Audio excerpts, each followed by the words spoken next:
மேகதாது அணைக்கு எதிராக அன்புமணி நடத்திய பயணத்திற்கு ஆதரவு. தாவேக அரசுக்கு போர்க்கவசமாக இருப்போம், வைகோ உறுதி.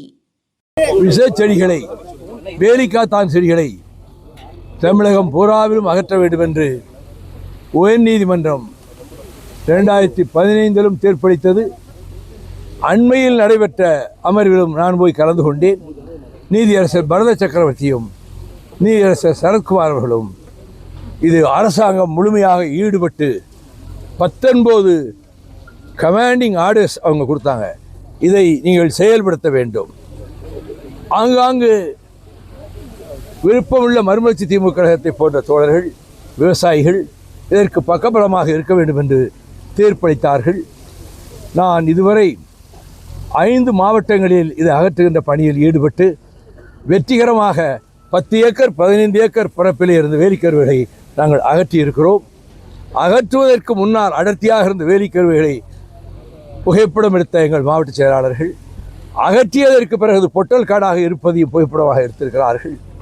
வெட்டப்பட்ட மரங்கள் வரிசையாக அடுக்கப்பட்டு அதை வெட்டியவர்களுக்கே அதை கொடுத்து விடலாம், அவர்கள் விற்றுக்கொள்ளட்டும், அதில் கிடைக்கிற வருமானத்தை அவர் பெற்றுக்கொள்ளட்டும் என்று அவர்கள் முடிவு செய்து அறிவித்தார்கள். இது கேரளாவிலே ஒரு இடத்தில் கூட பார்க்க முடியாது. இது ஆழ வேரூன்றி 50 அடி 100 அடி வேரூன்றி நிலத்தடி நீரை அப்படியே உறிஞ்சி கொண்டு காயவே காயாது. எத்தனை வருஷம் வெயில் இருந்தாலும் வேலிக்கருவை காயவே காயாது. ஆனால் வெளியிடுவது கார்பன் டை ஆக்சைடு, உள்வாங்குவது ஆக்சிஜன், பிராணவாயு. இதனால் தான் இங்கே பறவைகள் கூடு கட்டுவதில்லை. இந்த மரங்களில் ஆடு மாடுகள் இந்த நிலையில் போய் தங்குவதில்லை. சினை பிடிக்காது என்ற காரணத்துக்காக தங்குவதில்லை. இந்த டெவில்ஸ் ட்ரீ என்று வெளிநாடுகளில் அழைக்கப்படுகிற இந்த பேய்ச்செடி கேரளத்தில் முற்றாக அழிக்கப்பட்டு விட்டது. அதிலிருந்து நாம் பாடம் கற்றுக்கொள்ள வேண்டும். விவசாயிகள், கட்சிகளைச் சேர்ந்தவர்கள், பொதுநலத்தில் நம்பி அக்கறை உள்ள அரிமா சங்கம், சுழல் கழகம் போன்றவரை சேர்ந்தவர்கள் இதிலே தங்களை ஈடுபடுத்திக் கொள்ள வேண்டும். இந்த வேலிக்காத்தானை அடியோடு அகற்றினால்தான் தமிழ்நாட்டின் நீராதாரங்களை காக்க முடியும், வாழ்வாதாரங்களை காக்க முடியும்.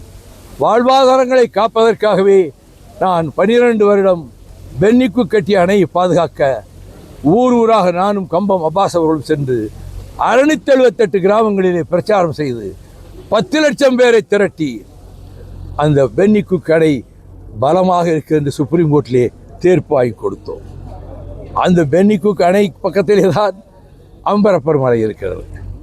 அதில் நீட்ரினோ ப்ராஜெக்டை 1000 அடிக்கு கீழே அமைத்து 12 லட்சம் டன் எரிபொருள் நிலக்கரியை சுட்டு அந்த காந்தக்கல் அமெரிக்காவுக்கு இங்கிருந்து அலைகளை அனுப்பும் என்று எடுக்கப்பட்ட முயற்சியை தடுக்க ஹைகோர்ட்டிலே நான் 3 மணி நேரம் சிறந்த வழக்கறிஞர் அஜ்மல் கான் அவர்கள் தயாரித்து கொடுத்த அந்த வாதங்களின் அடிப்படையில் நான் வாதங்களை எழுப்பினேன்.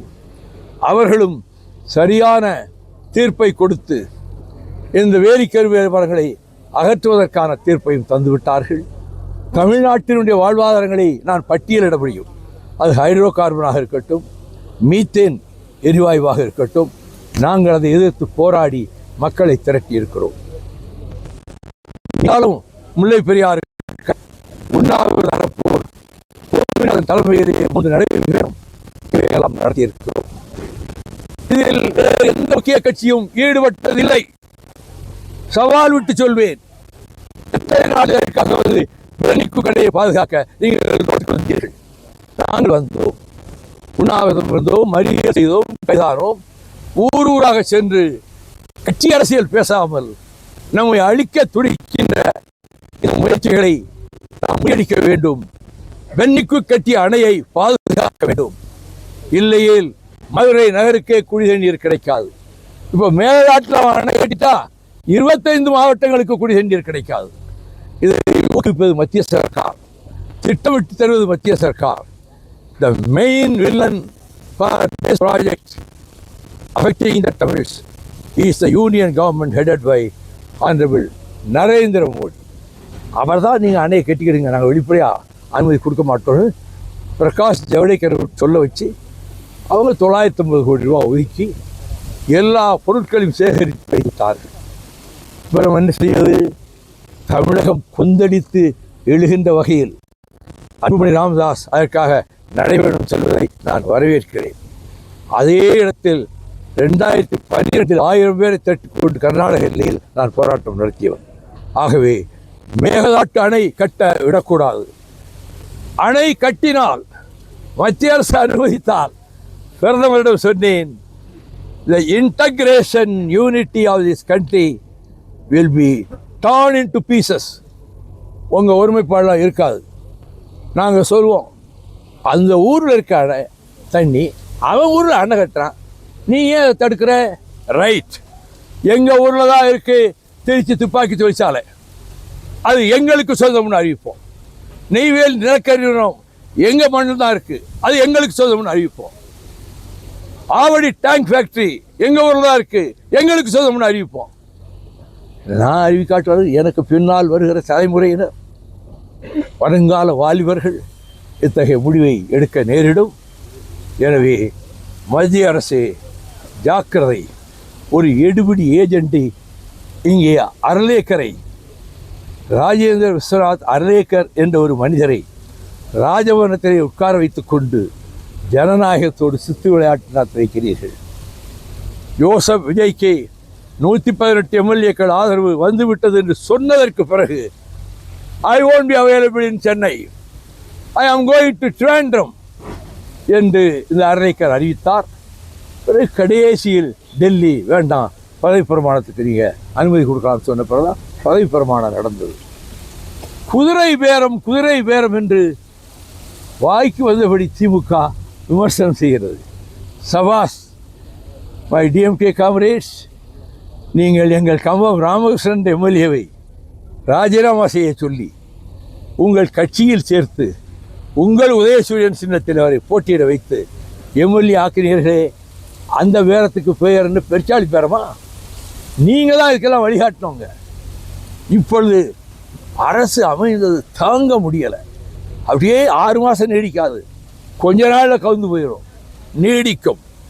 விஜய் அரசு 5 ஆண்டுகளுக்கு நீடிக்கும், அதில் எந்த மாற்றமும் இல்லை. ஆனால் அந்த அரசை வீழ்த்துவதற்காக நீங்கள் எல்லாவித பகீரத முயற்சிகளிலும் ஈடுபட்டிருக்கிறீர்கள். நாள் ஒன்றுக்கு ஒரு குற்றச்சாட்டு வைக்கிறீர்கள். நான் சொல்லுகிறேன், இங்கே தலைவிரித்தாடிய கமிஷனுக்கு முற்றுப்புள்ளி வைத்தது விஜய் அரசு. கட்டிங் கரப்ஷனுக்கு முற்றுப்புள்ளி வைத்தது எங்கே விசாரிச்சுக்கலாம். 10 காசு கொடுக்காம அனுமதி வாங்குறாங்க. முந்தி 10 லட்சம் 15 லட்சம் 1 கோடி 2 கோடி 10 கோடி கப்பங்கட்டா தான் அனுமதி கிடைக்கும். இது முன்னைய திமுக அரசில். இந்த அரசு ஊழலை வேருடன் பிடுங்கி எறிகிற அரசாக இருப்பதால் நாங்கள் முழு மனதோடு விஜய் அரசை ஆதரிக்கிறோம். எவ்வளவு எதிரிகள் அதை வீழ்த்துவதற்கு கணைகள் தொடுத்தாலும் நானும் என் சகாக்களும் என் தோழர்களும் காவல் அரணாக இருந்து போர்க்கவசமாக இருந்து அந்த கணைகளை எதிர்கொண்டு விஜய் அரசுக்கு முழு பாதுகாப்பையும் மறுமலர்ச்சி திமுக கழகம் கொடுக்கும். இதுதான் என்று நான் மேற்கொண்டிருக்கக்கூடிய சூளுரை சம்மதமாகும். இப்போ கலைஞர் பேரிலிருந்தே பார்த்தீங்கன்னா திமுகவை பொறுத்த வரைக்கும் ஆப்போசிட்ல இருக்கிற பலத்தை உடச்சி கொண்டு வந்து சேர்த்துறது தான் திமுகவுடைய ஒரு சூழ்ச்சியான ஒரு சுச்சுவேஷனு. இது நீங்களும் அந்த கூட்டணிக்குள்ள இருந்தவர் தான். கூட்டணிக்குள் இருந்தவர் தான் இந்த கேள்வியை பல தடவை கேட்டாச்சு.